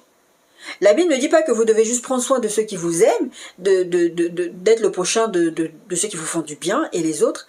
L'histoire du Samaritain, il n'avait rien à contenance avec l'autre, il a juste rendu service gratuitement. Moi je sais que j'ai une problématique ici avec certaines personnes, que petit à petit on commence à s'apprivoiser, parce que mais pourquoi tu es gentil avec les gens? Pourquoi tu donnes à manger, tu fais du bien? Ça fait partie de l'esprit des dieux qui habitent en moi, ça ne fait pas partie de moi. Parce que naturellement, je m'en fous des gens. Naturellement, les œuvres de la chair, je m'en fous des gens, je veux même pas vous faire du bien. Mais je dis, ah, mon médecin, vraiment, je sais même pas s'il a mangé aujourd'hui. Au début, il y a des gens qui ont pensé, ah, t'es amoureuse de ton kiné, ah, t'es amoureuse de ton médecin, ah, mais ça va pas. Pourquoi manifester la bénédiction, la bonté, c'est devenu maintenant un acte. Et c'est là que tu te rends compte que le monde est pourri. Vraiment, quand on a lu notre premier texte d'introduction, dans les temps seront difficiles, les gens seront ceci, les gens seront cela. C'est-à-dire que les gens ne sont même plus habitués à la gentillesse qui est basique, vraiment. Les gens, quand tu vois la gentillesse, ils interprètent ça avec des pensées impures. Et vous vous retrouvez avec des gens qui vous accusent de choses que vous ne faites pas parce que pour eux, ton comportement n'est pas normal. Parce que tu ne devrais pas afficher ce genre de comportement. Pourquoi tu es gentil? Pourquoi tu fais du bien aux gens? Ça t'apporte quoi? Parce que les gens, la plupart du temps, leurs relations réussies, c'est des relations où c'est donnant-donnant, on se fait du bien, tu me fais du bien. Si tu me fais pas du bien, je te fais pas du bien. C'est pas comme ça. Jésus qui dira, c'est pas comme ça que vous avez appris de Dieu. Oui, vous avez appris ça de votre religion, vous avez appris ça de vos cultures, vous avez appris ça de votre éducation, mais c'est pas comme ça que vous avez appris de Dieu. Parce que Dieu ne vous demande pas de vous comporter en fonction de ce que les autres font pour vous, mais en fonction de ce qu'il lui est pour vous. Et d'ailleurs, tout ce que je dis depuis le début, c'est de dire qu'il a montré le schéma. Il vous a démontré l'amour, il nous a démontré l'amour inconditionnel et veut que, à partir de ça, on tisse nos relations en fonction de l'amour qu'il nous a donné. Le premier commandement, c'est aime ton Dieu de tout ton cœur, de toute ton âme, de toute ta pensée et aime ton prochain comme toi-même. Après, c'est vrai que si tu t'aimes pas toi-même, c'est compliqué d'aimer les autres. C'est pour ça que je parlais tout à l'heure de faire ce travail et spirituel et psychologique, de se faire traiter. Allez voir des thérapeutes, allez voir des psys, allez voir des gens. Parce que quand vous voyez que vous ne fonctionnez pas bien avec les gens, traitez ça. que le problème peut se traiter autrement que par juste laisser la manifestation des fruits spirituels. Les fruits spirituels, des fois, ils mettent du temps. C'est comme on a parlé de la graine qui tombe et qui meurt et qui porte du fruit. C'est tout un processus. Et en attendant, il faut que vous fonctionnez avec les gens. Un autre texte qui va dans ce sens, Jean 15, 12, 17, c'est ici mon commandement, aimez-vous les uns les autres comme je vous ai aimés. Le texte qu'on a lu de Marc 12, 28, 31, il va dire, aimer Dieu de tout son cœur, tout sa âme. Et le deuxième, c'est, aime ton prochain comme toi-même. Et là, il dit, commandement, c'est-à-dire que c'est un ordre. C'est pas un truc que tu choisis de faire parce que, bon, peut-être bien que si, peut-être bien que non, aujourd'hui, la tête de celui-là, il ne me revient pas, je ne vais pas l'aimer. Jésus dit, aime ton prochain, aimez-vous comme moi je vous ai aimé. Aimez-vous les uns avec les autres. Si vous voulez avoir les relations réussies, aimez-vous les uns les autres comme moi je vous ai aimé. Et la Bible va préciser, il n'y a pas de plus grand amour que de donner sa vie pour ses amis. Vous êtes mes amis si vous faites ce que je vous commande. Commande. Ce n'est pas une notion, c'est ce que je vous donne l'exemple depuis tout à l'heure, que Jésus il va à Gethsémane, il est en train d'aller à la croix. Non pas ma volonté, mais la tienne. Commande. Si vous êtes mes amis, si vous faites ce que je vous commande, je ne vous appelle plus serviteur. Parce que le serviteur ne sait pas ce que fait son maître. Mais je vous ai appelé mes amis parce que je vous ai fait connaître tout ce que j'ai appris de mon Père. Ce n'est pas vous qui m'avez choisi, mais moi je vous ai choisi et je vous ai établi afin que vous alliez et que vous portiez du fruit. Vous voyez, on a vu ça tout à l'heure déjà. Et que vous portiez du fruit et que votre fruit demeure. C'est pas un truc de passager, c'est pas aujourd'hui, tiens, je suis de bonne humeur, je vais manifester la joie, je vais manifester la bénédiction, l'amour et tout ça, tout ça. Puis demain, je me sens pas, puis cette personne m'a énervé. Non, votre fruit demeure afin que ce que vous demanderez au Père en mon nom, il vous le donne. Là, Jésus, en plus, il fait quelque chose. En plus de nous dire, si vous aimez, vous devez vous aimer les uns les autres, comme moi je vous ai aimé. Comment Jésus il a démontré son amour? La croix. Ensuite, il dit, moi, si vous faites ce que je vous dis, je ne vous appelle même plus les serviteurs, je vous appelle mes amis. Vous devenez les amis de Dieu. Parce que vous obéissez à son commandement. Et il va dire quelque chose. Je vous ai choisi, je vous ai établi pour que vous alliez porter du fruit. Porter du fruit, ça va se voir dans la façon dont vous allez fonctionner avec les autres. Et c'est tout ce que je vous ai déjà cité jusqu'à maintenant. Et ce fruit demeure. Afin que ce que vous demandiez, c'est-à-dire que votre exaucement même, va dépendre de ce que vous allez porter du fruit. C'est la même chose avec le pardon, c'est le même principe. Je vous ferai bientôt un message sur la pensée de Dieu sur le pardon. Pas tout mélanger, d'accord? Pourquoi? Jésus va faire ce lien entre l'amour, le fait de faire ce qu'il vous demande de faire, le fait d'être les amis de Jésus et le fait de demander et vous allez être exaucés. Pourquoi? Vous manifestez Dieu. Vous manifestez Dieu. De sorte que, et d'ailleurs en général vous allez voir que dans vos prières vous n'allez même pas être égoïste, vous allez penser à l'autre. Même si l'autre vous a fait du mal, vous allez prier pour l'autre. Vous allez prendre du temps. Moi ça m'arrive de prendre du temps de jeûne pour prier pour des personnes spécifiques dans leurs besoins spécifiques. Personne ne m'a rien demandé, je le fais de mon propre chef. Je le fais parce que je veux que Dieu fasse du bien aux gens. Quand il n'y a pas que ça, je crois qu'il y avait Abraham et il y a eu aussi l'histoire de Job. Dieu va dire aux amis de Job, je vais vous pardonner si Job prie pour vous. Est-ce que vous voyez? Si vous demandez en pardon, il vous le donne. Ce que je vous commande, c'est de vous aimer les uns les autres. Votre exaucement va être lié à votre fonctionnement avec les autres. Beaucoup d'entre vous, vous n'avez pas des exaucements à vos prières parce que votre comportement avec les gens, pourquoi Dieu va vous donner des choses? C'est pareil avec le pardon. Je disais à une de mes sœurs dans la foi, oui, une de mes sœurs dans la foi, une de mes petites sœurs dans la foi, je lui disais, c'est même ma petite sœur, on n'a pas le même âge, elle. Bref.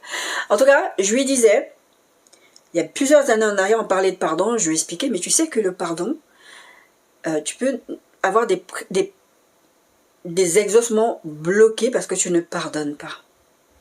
Des fois, il y a des choses qu'on n'obtient pas parce qu'on a certains comportements avec les autres, aussi parce qu'on ne pardonne pas. Et là, vous vous demandez, mais comment ça se fait? Jésus va dire, ouais, c'est Jésus qui va dire ça. Excusez-moi, je me tortille dans tous les sens, j'ai un peu mal.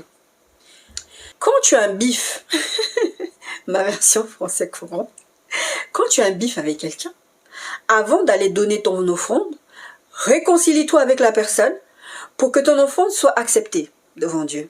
C'est le même principe ici. On parle d'offrande, mais la Bible là est en train de parler dans ce texte que je vous ai pris d'exaucement. Votre exaucement dépend de votre comportement avec les autres. Si vous n'êtes pas prêt à pardonner, si vous n'êtes pas prêt à avoir des comportements, de ce que le texte de Galates nous parle des fruits de l'esprit, pourquoi vous voulez que Dieu vous exauce? Des fois, vous avez l'impression que Dieu ne vous aime pas, Dieu est méchant, mais vous liez les mains de Dieu. Le Seigneur me dira ça, mais c'était lié à l'impudicité. Mais il m'a dit, mais Nadia, je voulais que tu te maries, c'était en 2019, je voulais que tu te maries, j'avais prévu tout ça, toute cette suite. Mais le fait est que tu ne m'as pas écouté. Tu as lié mes mains. Vous liez les mains de Dieu. Vous n'avez même pas conscience que vous liez les mains de Dieu quand vous ne réglez pas certaines situations. Il y a des situations, encore une fois, vous devez régler, mais avec sagesse. La Bible dit, si vous manquez de sagesse, demandez-la à Dieu qui donne à tous sans vous juger. C'est vrai que ce que je suis en train de vous dire, c'est pas de vous lever. C'est comme quand vous faites des rêves. Ouais, le Seigneur m'a montré que je dois aller au Canada. Vous vous levez partout au Canada. Non, non, non, non, non, faut réfléchir. Faut se poser. Faut demander au Seigneur, ok, je dois régler cette relation avec cette personne. Comment je m'y prends? Comment je fais? Ça m'est arrivé des situations comme ça où il y avait des conflits. Le Seigneur m'a dit, va parler avec la personne, va. Donc des fois il y a un temps, enfin c'est pas des fois, il y a un temps pour tout. Donc des fois le Seigneur peut te dire maintenant tu vas appeler la personne, le Seigneur va te dire maintenant tu vas faire ça, ou le Seigneur va te dire non, attends, parce qu'il y a un temps pour tout. Et priez pour que la personne soit prête à recevoir à votre demande de pardon. Puis des fois, bah, c'est pas de votre fait, d'accord? Mais en tout cas, votre exaucement va dépendre de votre comportement. Je ne sais pas si on vous l'a déjà dit, je suis sûre que plusieurs d'entre vous, on ne vous l'a jamais dit ça.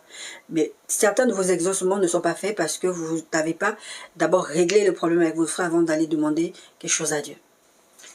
1 Thessaloniciens 5, 22 dit « Abstenez-vous de toute espèce de mal ». Vous savez, on est en train de parler des relations réussies. Abstenez-vous de toute espèce de mal. On a déjà cité plein de choses, les ivrogneries, les jalousies, et tous ces machins-là. La Bible dit, abstenez-vous de toute espèce de mal. Proverbe 20, 22, 23. Ne dis pas, je rendrai le mal. Comme je vous disais tout à l'heure, c'est, ouais, il m'a fait ça, eh bien, je vais lui montrer qui je suis. Mais la suite du verset, c'est, espère en l'Éternel et il te délivrera. C'est pas d'aller rendre le mal, parce que tu as mal. Forcément, quand tu as mal. Moi, j'ai déjà entendu des gens prier, j'ai dit, mais c'est écrit dans la Bible, David, il disait ça, Seigneur, frappe mes ennemis. Non! On verra le texte là. Après, ne dis pas, je rendrai le mal, espère en l'Éternel et il te délivrera. L'Éternel a horreur de deux sortes de poids et la balance fausse n'est pas une chose bonne. Là-dedans, là, il y a de l'hypocrisie et le fait d'être double face, d'avoir deux poids, deux mesures. Ça peut être injuste. On a pris ça quand on a parlé on a parlé un peu de ça quand on a parlé de la fête des pères, on a parlé des pères la semaine dernière. Que n'ayez pas ce côté-là avec les orphelins, parce que vous allez trouver leur Dieu, vous allez trouver Dieu devant vous. Et ça, c'est pour toutes nos relations avec les gens. L'Éternel a en horreur. Enfin, on est tout en train de dire Dieu est amour, et la Bible nous dit que l'Éternel a en horreur. Est-ce que vous réalisez quand la Bible dit que le Seigneur a en horreur quelque chose? Et la balance fausse n'est pas une chose bonne. L'Éternel a en horreur deux sortes de poids. Vous ne pouvez pas être injuste. D'accord? Philippiens 2, 1 à 16. Si donc il a consolation en Christ, il a quelque soulagement dans la charité. Il a quelque soulagement dans l'amour. S'il a quelques unions d'esprit, il y a quelques compassions et quelques miséricordes. Rendez ma joie parfaite, ayant un même sentiment, un même amour, une même âme, une même pensée. Ne faites rien par esprit de parti ou par vaine gloire, mais que l'humilité vous fasse regarder les autres comme étant au-dessus de vous-même. C'est ça, renoncer à soi-même, mourir à soi-même aussi. Que chacun de vous, au lieu de considérer ses propres intérêts, considère aussi ceux des autres. Il ne dit pas ne pas voir ton bien à toi, mais il dit, tu dois penser aussi à l'autre. Et même, verset 5, ayez en vous les sentiments qui étaient en Jésus-Christ. Quels étaient les sentiments qui étaient en Jésus-Christ? La suite du texte dit, lequel existant en forme de Dieu n'a point regardé comme une proie arrachée d'être à l'égal de Dieu. Le monsieur, Jésus, il est descendu sur la terre en tant qu'homme, il est l'égal de Dieu. Ok?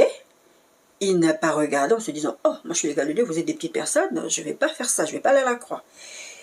Mais il s'est dépouillé lui-même en prenant une forme de serviteur, on a vu ça tout à l'heure déjà, en devenant semblable aux hommes et en ayant paru comme un simple homme, il s'est humilié lui-même, se rendant obéissant jusqu'à la mort, même jusqu'à la mort de la croix. Je vous ai dit, je ne sais plus quand, que mourir à la croix, c'était une honte. C'était vraiment, c'est la honte, quoi. C'est vraiment les criminels, vraiment les plus... Et Jésus, c'est comme ça qu'on l'a fait mourir. C'est pour ça, vous entendez souvent l'infâme bois.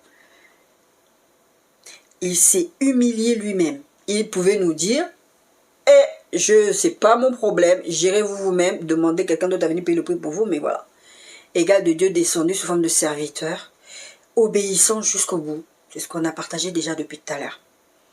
Pourquoi? Parce qu'il voulait qu'on soit réconcilié avec Dieu. Relation réussie avec Dieu et avec les âmes.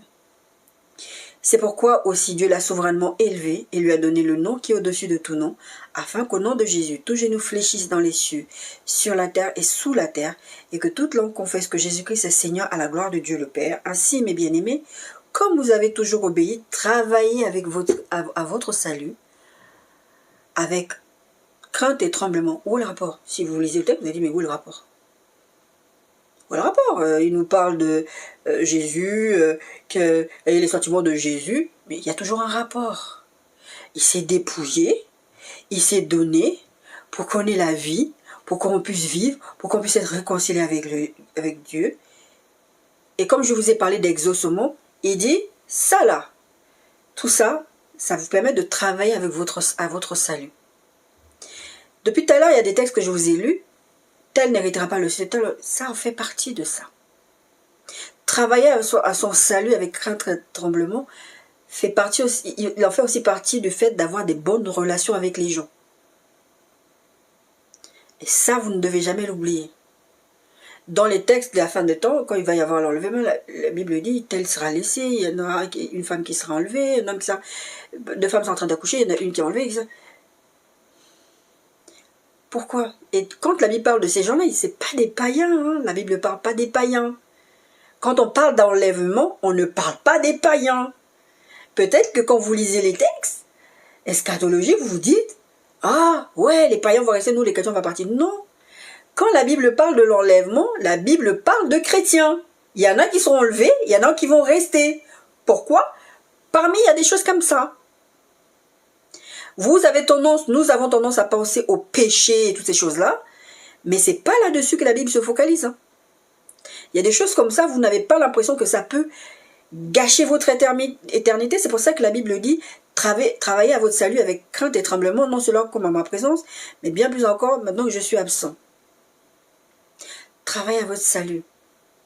Et ça en fait partie de garder des bonnes relations, parce que vous êtes lumière, vous représentez Christ sur la terre. D'accord? Portant la parole de vie, verset 16, et je pourrais me glorifier au jour de Christ de n'avoir pas couru en vain ni travaillé en vain. Et l'apôtre Paul va dire, en fait, je cours vers le but, tout ce que je fais, je ne veux pas être disqualifié. Ça veut dire que tu peux être disqualifié. Et encore une fois, l'apôtre Paul, il ne parle pas des païens. Parce qu'il y a des textes, quand vous les lisez, vous dites, ouais, mais nous les chrétiens, tu vois, on est exceptionnels. C'est pas ça. La Bible parle à des gens qui connaissent Dieu. C'est pas aux païens, parce que les païens, c'est des païens. D'accord? C'est autre chose. Bon, jusqu'à ce qu'ils donnent leur vie à Christ, on a prié pour eux. Mais les choses qui se parlent là, c'est des trucs que, en tant qu'enfant de Dieu, on ne doit pas être dedans. D'accord? Jean 21, 15, 17. Vous vous souvenez, Jésus, Jardin de Gethsémane, il parle avec ses disciples. Voilà, je vais aller, voilà, il leur dit. Après, on vient, les enlève. Pierre va dire, non, tu ne mourras pas à personne. Il va couper l'oreille d'un des sacrificateurs ou d'un garde des sacrificateurs, je ne sais plus. Et Jésus va lui dire de ne pas faire ça. Il va réparer l'oreille. Le gars, il est en train d'aller à la croix. Hein. Pierre l'a défendu. Et il va dire à Pierre, le coq n'aura pas chanté 2 fois que tu m'auras trahi 3 fois. Effectivement, c'est ce qui va se passer. Pierre va renier Jésus 3 fois. Et quand Pierre va renier Jésus 3 fois, il va se rappeler des paroles que Jésus lui avait dit. Le coq n'aura pas chanté 2 fois que tu m'auras renié 3 fois. Il va pleurer. À la mort et à la résurrection de Jésus, Jésus va venir. Il va les trouver. Il va Oh, il a déjà apparu au milieu d'eux, etc. Ils ont déjà plusieurs fois vu Jésus. Et puis là, à un moment donné, ils sont partis pêcher. Jésus a pris le poisson, il a cuisiné, je crois il a cuisiné du poisson et du pain, enfin je sais plus, il a fait quelque chose à manger pour eux avec du poisson. Il va aller prendre Pierre à part, c'est ce que le texte dit. Après qu'ils eurent mangé, Jésus dit à Simon-Pierre, il va lui dire, est-ce que tu m'aimes? 3 fois il va lui poser la question. Dans le texte en français on voit m'aimes-tu, m'aimes-tu, m'aimes-tu, mais en fait il y a une différenciation des textes, il y a agapéo, il y a philéo, tout ça. Parce que philéo c'est l'amour, je t'aime bien, c'est l'amour même amical des fois. Agapéo, c'est l'amour de Dieu. Eros, c'est l'amour amoureux. Voilà, d'accord? Mais dans les textes originaux, c'est de l'amour exprimé différemment. Mais en tout cas, quand Jésus vient lui dire ça, ce garçon a dit à Jésus, jamais, moi ceux-là, ils peuvent t'abandonner, moi jamais je t'abandonne. Et Jésus va venir, il ne va pas le juger. Parce que c'est ce que le texte de Jean 3, 17 dit, il n'est pas venu condamner le monde, juger le monde, il est venu le sauver. Il va dire, la conversation qu'il a là, est-ce que tu m'aimes paix mes brebis? Est-ce que tu m'aimes paix mes agneaux? Est-ce que tu m'aimes paix mes brebis? Le texte qu'on a lu tout à l'heure, il a dit, enfin que vous alliez et que vous portiez du fruit, que votre fruit demeure. Pierre, il ne devait pas se sentir très très bien, parce que le texte dit, Pierre fut attristé de ce qu'il lui avait dit pour la 3e fois, m'aimes-tu? Parce que Pierre a conscience à ce moment-là que oui, Jésus a dit des choses déjà avant et que je l'ai renié. Et s'il me demande si j'aime, qu'est-ce que je peux même dire? Ils se sentent tristes de ça. Est-ce qu'ils pensent que je les aime pas? Que je ne pourrais pas le faire? Et Pierre va être un défenseur de la foi, vous savez bien. Jésus n'est pas venu le juger, il n'est pas venu lui dire, écoute, voilà, tu m'as déçu, tu m'as... Non, pourquoi? Parce que Jésus va encore une fois démontrer son amour à Pierre, il va dire, ok, je veux que tu ailles, ce que je t'ai enseigné, je veux que tu ailles porter du fruit, je veux que tu ailles faire ça, et je veux que tu ailles faire ça. Je t'ai choisi pour les paître, je t'ai choisi pour veiller sur leurs âmes, je t'ai choisi pour les accompagner. C'est ça, cette démonstration d'amour. Et en fait, cet amour que Jésus va montrer à Pierre, Pierre va le montrer aux autres, parce que Jésus lui a montré. C'est ce que la Bible dit quand la Bible dit, comme je vous ai dit tout à l'heure, que l'amour de Dieu est répandu dans nos cœurs par le Saint-Esprit. C'est-à-dire que ce que tu ressens de Dieu, tu vas vouloir le donner. Quand vous ne manifestez pas les fruits de la vie, parce que vous allez devoir passer de la mort à la vie en Christ, quand vous ne manifestez pas les fruits de la vie en Christ, il y a un problème avec votre relation avec Dieu. Vous ne pouvez pas juste être là, à dire je suis chrétien de votre bouche, je suis baptisé, certains d'entre vous, je suis baptisé, confirmé, bref, chacun ses bails. Je vais à l'église tous les dimanches, je donne ma dîme, je m'habille façon machin, je suis comme ça, je suis comme ça. Vous avez des aspects extérieurs où vous voulez montrer que vous avez des aspects de la piété et vous n'en avez pas ce qui en fait la force, dit le texte qu'on a vu tout à l'heure. Il y a une problématique. Il y a une problématique. Vous ne représentez pas Christ, d'accord? Romains 12, 14, 21. Bénissez ceux qui vous persécutent. Vous vous souvenez? Mourir à soi pour des relations réussies. Vous voulez avoir des relations réussies, vous allez vous éloigner des gens. Et la Bible dit, bénissez ceux qui vous persécutent. Bénissez et ne maudissez pas. Vous avez envie de bénir, de maudire et pas de bénir. Pourquoi il m'a fait du sale? Je parle bien de des situations où les gens vous font vraiment des vrais trucs. C'est pas... D'accord? Réjouissez-vous avec ceux qui se réjouissent, pleurez avec ceux qui pleurent, et les mêmes sentiments les uns envers les autres. N'aspirez pas à ce qui est élevé, mais laissez-vous attirer par ce qui est humble. Ne croyez point sage à vos propres yeux, ne rendez à personne le mal pour le mal, recherchez ce qui est bien devant tous les hommes. Relation réussie. C'est pas que dans le couple, c'est pas que dans les familles, c'est avec tous les hommes, d'accord? S'il est possible, autant que cela dépend de vous, soyez en paix avec tous les hommes. Ne vous vengez point vous-même, bien-aimés, mais laissez agir la colère. Colère de qui? Comme je dis la semaine dernière, colère de Dieu. Car il est écrit, à moi la vengeance, à moi la rétribution, dit le Seigneur. Mais si ton ennemi a faim, donne-lui à manger. Je vous disais tout à l'heure, les gens, ils étaient bizarres. Tu donnes à manger aux gens comme ça, c'est gratuit, c'est pas normal. J'ai vu une vidéo d'un monsieur cette semaine sur TikTok où il distribue, je crois c'est à Toulouse, ou à Montpellier, je sais plus. Il distribue du café, du thé, des petits snacks aux gens. Les gens sont étonnés, ils sont très suspicieux. Non, non, merci, je veux pas de ton truc. Parce que c'est gratuit. On devient très suspicieux de la gentillesse des gens. C'est ce que je vous disais tout à l'heure. Si ton ennemi a faim, mais si ton ennemi a faim, donne-lui à manger. S'il a soif, donne-lui à boire. Car en agissant ainsi, ce sont des charbons ardents que tu amasseras sur sa tête. Ce texte, moi, je ne l'avais pas compris jusqu'à ce que... c'était le docteur Adams qui va l'expliquer un peu. Et là, je dis, ah, parce que, bon, des fois, il y a des textes, tu prends, tu te dis que ça veut dire que, tu l'interprètes d'une certaine façon. Ça veut dire que, ouais, tu vas faire payer à cette personne. Non. En fait, les charbons ardents, cette histoire de charbon ardent, c'était, à l'époque, tu faisais ton feu. Par exemple, le voisin, il n'a pas de feu, il n'a pas de braise, il n'a rien. Et toi, en fait, c'est une façon de le bénir, c'est de lui faire du bien. Donc, tu lui fais de charbon ardent, il va mettre sur un pot, il va mettre sur sa tête, il va aller faire le feu chez lui. C'est ça, cette histoire de charbon ardent.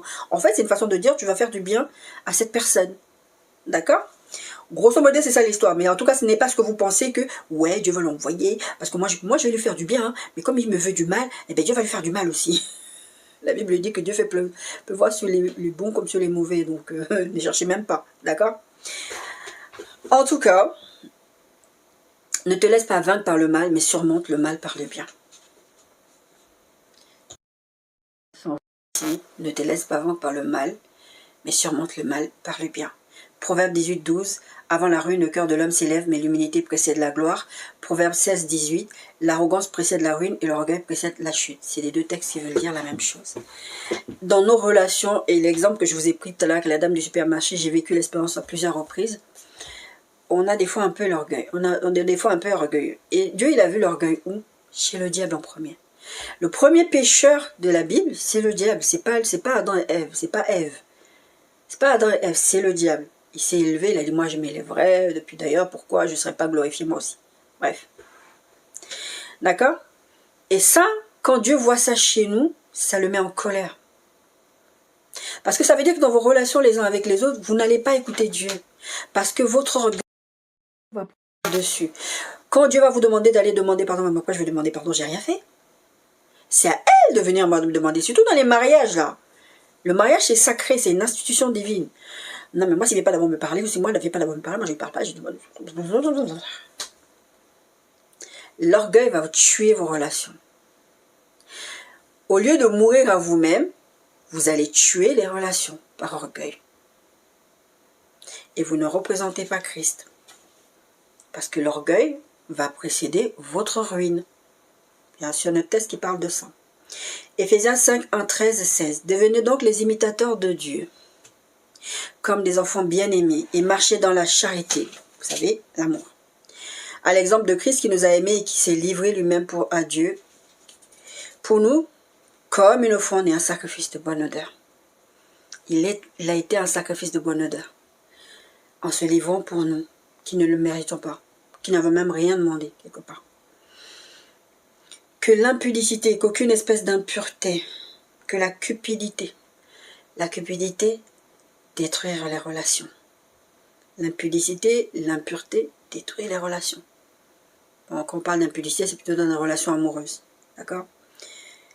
La Bible dit que ces choses-là ne soient même pas nommées parmi vous ainsi qu'il convient à des saints. Qu'on n'entende ni paroles déshonnêtes, ni propos insensés, ni plaisanteries. Des fois, il y a des blagues que vous faites. Moi, il y a des blagues que je faisais avant. Je peux même plus les faire maintenant. Ni plaisanteries, choses qui sont contraires à la bienséance, qu'on entend plutôt des actions de grâce. La vie et la mort sont au pouvoir de la langue. Je vous invite, je ne sais plus c'est dans quel texte là, c'est Jacques qui parle de la langue, qui est un petit membre mais qui peut faire beaucoup de dégâts. Vous devez faire attention à ce que vous faites avec votre langue. Vos relations, il suffit des fois une parole que vous dites sous le coup d'une émotion forte.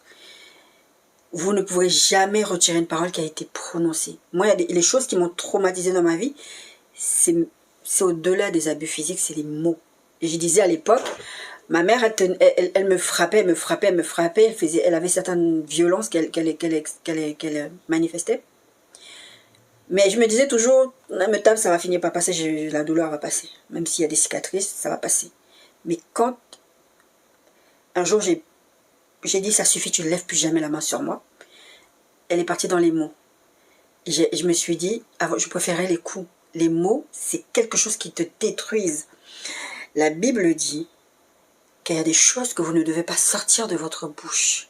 Ça ne convient pas à des saints. Il dit non seulement il y a des choses que vous ne devez pas dire, mais ça ne doit même pas être nommé. Ça ne doit pas. Je prends l'exemple du couple par exemple. Ah, je vais divorcer. Il y a des choses que vous ne devez même pas nommer. vous attirez les démons. C'est comme ça que vous ouvrez les portes aux démons qui vont casser les relations. Parce que Dieu, il est pour les relations. Dieu, il est social et il veut que nous soyons sociaux. Et vous n'avez pas remarqué dans les familles, dans les couples, il y a toujours des problèmes. Parce que ça, c'est l'œuvre du diable. C'est l'œuvre du diable. Et tant que vous voulez fonctionner avec les choses du diable, vous allez voir que le diable va marcher. Le diable, il ne veut pas que les relations marchent bien. Donc, il va venir se mettre au milieu. Donc, vous devez faire attention à ce que vous sortez de votre bouche. Une fois que c'est sorti, vous n'allez pas le reprendre. D'accord? Car sachez-le bien, aucun impudique ou impur ou cupide, c'est-à-dire idolâtre, la Bible dit, un cupide c'est un idolâtre, parce qu'il aime l'argent. La même possession, d'accord? Alors la Bible parle de l'amour de l'argent, qui est le début de tous les mots, qui est le idolâtre. Car sachez-le bien, aucun impudique ou impur ou cupide, c'est-à-dire idolâtre, n'a d'héritage dans le royaume de Christ Dieu. D'accord? Si vous voulez des relations réussies, il y a des choses comme ça là, qui ne doivent même pas être nommées, qui ne doivent même pas être vues au milieu de vous. Que personne ne vous séduise par des vains discours en vous disant oh, c'est pas grave, tu sais, tu peux faire, tu sais, c'est pas grave, Dieu, machin. Non. Que personne ne vous séduise par de vains discours, car c'est à cause de ces choses que la colère de Dieu vient sur les fils de la rébellion, n'ayant donc aucune part avec eux. Qu'elles ne soient même pas nommées parmi vous, n'ayez pas de part avec eux. Ne vous mélangez même pas avec des gens comme ça. Vous voyez, ce que je suis en train de vous dire, ce n'est pas d'aller forcément se mettre avec les gens. C'est pas ça du tout dont je parle, d'accord? Autrefois, vous étiez ténèbres et maintenant vous êtes lumière dans le Seigneur. Marchez comme des enfants de lumière. Quand vous mourrez à vous-même, c'est la lumière de Christ qui va jaillir à travers vous. Ou des fleuves, c'est ça que la Bible dit, des fleuves de vie vont couler de vous. Vous allez manifester Christ forcément dans votre façon de parler, votre façon de vous comporter. Et vous allez montrer que vous êtes des enfants de lumière de cette façon-là. Car le fruit de la lumière consiste en toutes sortes de bonté, de justice et de vérité. Examinez ce qui est agréable au Seigneur et ne prenez point part aux œuvres infructueuses des ténèbres, mais plutôt condamnez-les. Vous savez, il y a plusieurs d'entre vous, vous aimez trop dire, moi je suis neutre, je ne me mêle pas de ça. Non, des fois, être neutre, ça veut dire que vous êtes complice. Condamnez-les, la Bible dit. Et la Bible dit, quand il est honteux de dire ce qu'il faut en secret. Parce que ne croyez pas qu'il y a quelque chose de secret dans ce que vous faites, Dieu voit. Mais tout ce qui est condamné est manifesté par la lumière. Condamnez les œuvres. Là, vous dites, non, ça c'est pas bien. Vous le dites. Vous les condamnez. La Bible dit, toute parole qui s'élèvera contre toi, tu la condamneras. C'est important de condamner certaines choses, d'accord? Mais tout ce qui est condamné est manifesté par la lumière, car tout ce qui est manifesté est lumière. Rachetez les temps, car les jours sont mauvais. Cycle. Vous vous souvenez dans notre verset d'introduction, il viendra des temps difficiles. Les temps sont mauvais. Les temps sont mauvais. Éphésiens 5, 25, 30 parle de Christ et de son épouse, l'Église. Donc là, spécifiquement, il parle de l'Église. Il parle de Marie, aimez vos femmes comme Christ a aimé l'Église et s'est livré lui-même pour elle. Comment Jésus a manifesté l'amour? Il s'est livré pour son épouse qui est l'Église, avant même que l'Église soit ce qu'elle est. Verset 28, c'est ainsi que les maris doivent aimer leur femme comme leur propre corps. Celui qui n'aime pas sa femme, celui qui aime sa femme s'aime lui-même. Vous savez, on a parlé de s'aimer soi-même, d'aimer son prochain comme soi-même, car jamais personne n'a eu sa propre chair, mais il la nourrit et en prend soin. Vous voulez des relations réussir? Nourrir et cultiver les relations. Je disais ça il n'y a pas longtemps à une personne, j'ai dit, tu ne peux pas être dans une relation avec quelqu'un, quelle que soit la relation qu'on a aujourd'hui, toi et moi. Les relations, c'est comme un jardin, ça se cultive, ça s'entretient. C'est pas quelque chose qui va venir automatiquement, c'est quelque chose que vous devez faire, c'est une décision. La Bible dit, ta chair, ta propre chair, tu vas la nourrir et tu vas l'entretenir. Christ le fait pour l'Église, et notre exemple c'est Christ, parce que nous sommes membres de son corps. C'est comme ça qu'on doit manifester l'amour, ne pas penser à soi, renoncer à soi-même. 2 Corinthiens 5, 17, 21, si quelqu'un est une nouvelle créature, les choses anciennes sont passées, etc. Ce texte, on aime bien l'utiliser pour nous en disant « Ouais, je suis une nouvelle créature, tu ne peux pas me juger pour les choses que j'ai faites. » Vous savez, les gens n'aiment pas vous laisser tranquille avec le passé que vous avez eu. Mais pensez que si vous ressentez la même chose par rapport à vous, les choses anciennes sont passées, vous voulez que les gens vous considèrent comme ça, vous devez penser aux autres aussi. Quand le Seigneur va me dire, est-ce que tu as oublié d'où j'étais tiré? Moi, je pensais pas où il m'avait tiré, le Seigneur. Moi, je pensais à ce que l'autre, il était en train de faire. Il était en train de me dire, je suis dans un processus avec lui. Pourquoi tu attends à ce qu'il se comporte avec toi, il se comporte aujourd'hui de la façon que toi, j'ai mis du temps à t'amener où tu es aujourd'hui. Les choses anciennes sont passées aussi pour les autres, et les choses sont nouvelles aussi pour les autres. Il faut leur laisser dans le processus. Ils sont devenus de nouvelles créatures. Je parle bien. Là, maintenant, je parle d'enfants de Dieu, parce que beaucoup des gens qui nous font souvent du mal, c'est des enfants de Dieu. Mais en tout cas, vous devez aussi leur donner le bénéfice du doute. Leur dire, bon, pour moi, comme Dieu me regarde, comme je suis une nouvelle créature, je dois regarder l'autre aussi comme une nouvelle créature. Ça, c'est vraiment dans le cas spécifique où c'est des nouvelles créatures, d'accord? Mais tous ceux avec qui vous fonctionnez depuis le début, je vous ai dit, mari, femme, famille, et des fois, c'est pas des chrétiens, d'accord? Car Dieu et tout cela vient de Dieu qui nous a réconciliés avec lui, verset 18, par Christ et qui nous a donné le ministère de la réconciliation. On doit penser qu'on est dans un ministère de réconciliation. Nous faisons donc... Attends. Car Dieu est en Christ, réconciliant le monde avec lui-même en n'imputant point aux hommes leurs offenses, et il a mis en nous la parole de la réconciliation. Nous faisons donc les fonctions d'ambassadeurs pour Christ, comme si Dieu exhortait par nous. C'est-à-dire notre façon de nous exprimer, notre façon de nous comporter, c'est comme si Dieu agissait à travers nous. Toutes ces histoires de fruits, de mourir à soi-même, c'est ça. Celui qui n'a pas connu de péché, il a fait devenir péché pour nous, afin que nous devenions en lui justice pour Dieu. Dieu nous a montré le chemin, on doit juste devenir comme lui, être ambassadeur de Christ et fonctionner comme Dieu il aurait fonctionné. En conclusion, je voudrais vous lire le texte d'Un Corinthiens, je ne vais pas le commenter parce qu'il n'y a pas à commenter là-dessus. 1 Corinthiens 13, 1, 8, quand je parlerai le langage des hommes et des anges, si je n'ai pas la charité, je suis un airain qui résonne, une cymbale qui retentit. Je fais du bruit. Et quand j'aurai le don de prophétie, la science de tous les mystères et toute la connaissance, quand j'aurai même toute la foi jusqu'à transporter les montagnes. Je ne sais pas si vous réalisez ce que la Bible est en train de dire là. Mais si je n'ai pas l'amour, je n'ai rien. Je ne suis rien. Et quand je distribuerai tous mes biens de la nourriture des pauvres, vous savez, il y a des gens qui font ça. Je donnerai la nourriture des pauvres quand je lèverai même mon corps pour être brûlé. Si je n'ai pas l'amour, ça ne me sert à rien. La charité est patiente, elle est pleine de bonté. La charité n'est point envieuse. La charité ne se vante point, elle ne s'enfle point d'orgueil. Elle ne fait rien de malhonnête, elle ne cherche point son intérêt. Elle ne s'irrite point, elle ne soupçonne point le mal. Elle ne se réjouit point de l'injustice, mais elle se réjouit de la vérité. Elle excuse tout, elle croit tout, elle espère tout, elle supporte tout. La charité ne périt jamais. Les prophéties prendront fin, les langues cesseront, la connaissance disparaîtra, mais l'amour ne périra jamais. Ça, c'est ce que Dieu fait avec nous. Tout ce que ce texte cite là parle de l'amour. Mais qui fait ça? Dieu fait ça. Et Dieu attend ce que nous soyons comme ça. Dieu attend ce que l'amour que nous manifestons puisse dépasser notre entendement, dépasser ce que nous sommes et représenter Dieu sur la terre. Soyez bénis.